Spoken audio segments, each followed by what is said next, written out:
শ্রীরাম বলেন, এই যাই আমি বনে, তার তরে ভয় মাতা করিও না মনে।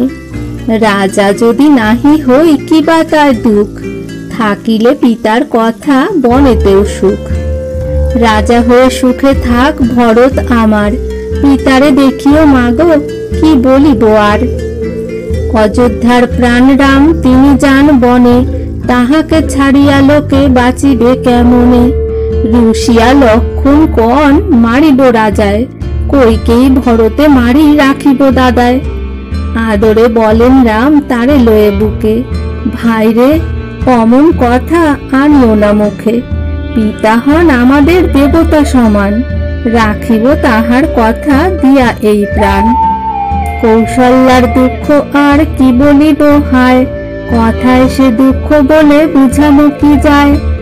রামের বিদায় দিতে হইল যখন, না জানি কেমন তার করেছিল মন। রামকণ, দেখো মাগো পিতারে আমার, 14 বছরের পরে আসিব আবার। সীতাকণ, যেথা রাম সেথা মোর ঘর, দুজনে সুখেতে রব বনের ভিতর। লক্ষণ বলেন, দাদা মোরে লও সাথে, ফলমূল দিব আনি তুলি নিজ হাতে। সুমিত্রা বলেন, যাও যাও রে লক্ষণ, রামেরে দেখিও বাচ্চা পিতার মতন। সীতা যেন মা তোমার এই রেখো মনে, ঘর ভেবে সুখে বাপ থাকো গিয়ে বনে। বনে যেতে 3 জন করি তারা মন, কাঙালে করিয়া দান যত ছিল ধন। সুমন্ত্র সারথি আনে রথ সাজাইয়া, কইকেই গাছের ছাল দিলেন আনিয়া। তাহা পরি 2 ভাই করিলেন সাজ, সীতারে পড়াতে নাহি দেন মহারাজ। বেলা হলো বয়ে যায় যাবার সময়, প্রণাম করিয়া রাম দশরথে কয়। বনে যায় মহারাজ দেহ পদধূলি, দুঃখিনী মায়ের পানে চেয়েও মুখ তুলি। তারপরে 3 জন চড়ে গিয়ে রথে, পাগল হইয়া লোকে ছুটে যায় পথে। কাঁদিতে কাঁদিতে রাজা নিজে যান ধেয়ে, ব্রাহ্মণ সকলে যান আর যত মেয়ে। কাঁদিয়া কৌশল্যা যান হায় রে দুঃখিনী, আলু থালু হয়ে মাতা ধায় পাগলিনী। কেমন এ দুঃখ দেখি পরাণেতে সয়, চলো চলো বলি রাম সারথিরে কয়। ছুটে যায় রথখানি তীরের মতন, তার সাথে যেতে আর পারে কয়জন। তবুও ছুটিয়া রাজা কত দূর যায়, চলিতে না পারি আর বসিল ধুলায়। চাহিয়া রথের পানে কথা নাহি মুখে, ঝরিয়া চোখের জল বয়ে যায় বুকে। চলি গেল রথখানা দেখা নাহি যায়, অমনি লুটায় রাজা পড়িল ধুলায়। কইকেই তুলিতে তারে আইল ছুটিয়া, দূর দূর বলি রাজা দিল তাড়াইয়া। তারপর কৌশল্যার হাতখানি ধরে, ভাসিয়া চোখের জলে গেল তার ঘরে। সেথায় শুইল রাজা করি হায় হায়, ভাবিয়া রামের কথা বুক ফেটে যায়। জানি রাম কত দূর যান ততক্ষণ, কেমনে ছাড়িল তারে অযোধ্যার জন। তীরের মতন তার রথখানি যায়, কপাল চাপড়ি লোক পিছু পিছু ধায়। বলে এই ছাই দেশে কে রহিবে আর, রাম যেথা যান মোরা সাথে যাব তার। বেলা শেষ হলো তারা তবু নাহি ফিরে, আধার হইল আসি তমসার তীরে। থামিল তখন রথ বসিল সকলে, ঘরে না ফিরিল তারা সাথে যাবে বলে।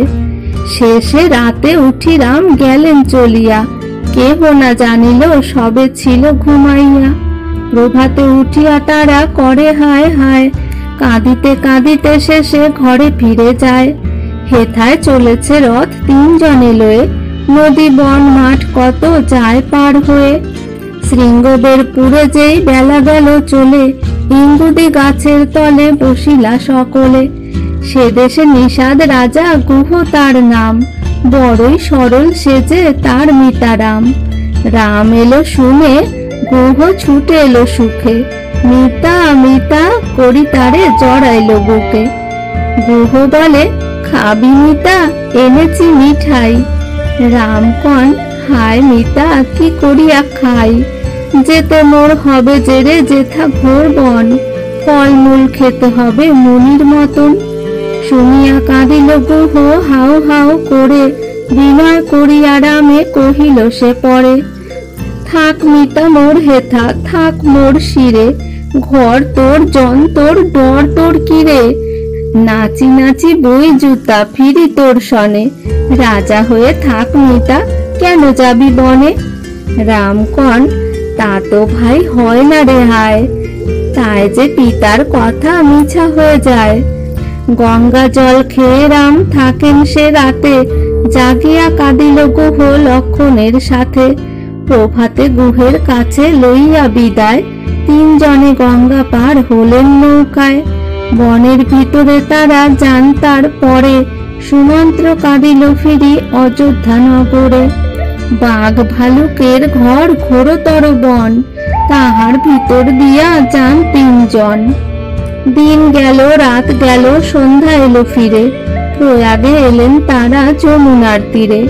যেথায় আসিয়া গঙ্গা মিলে যমুনায়, মহামুনি ভরদ্বাজ থাকেন যেথায়। মুনি বলে, জানি রাম এলে কি কারণ, আমার নিকটে বাপ থাকো তিনজন। শ্রীরাম বলেন, হেথা লোকজন চলে, নিরিবিলি কোথা পাই মোরে দিন বলে। মুনি বলে, চিত্রকূট পর্বতের তলে, ছায়ায় লুকায় নদী মন্দাকিনী চলে। দুই কূলে আছে গাছ ফল ফুলে ঝুঁকি, হরিণ ময়ূর আসি দেয় সেথা উঁকি। বনেতে কোকিল গায় জলে হাঁস খেলে, সুখেতে থাকিবে রাম সেইখানে গেলে। মুনির পায়ের ধুলা লইয়া তখন, যেথা সেই চিত্রকূট যান তিনজন। সেথায় কুটির বাঁধি লতায় পাতায়, মনের সুখেতে তারা রহিলেন তাই।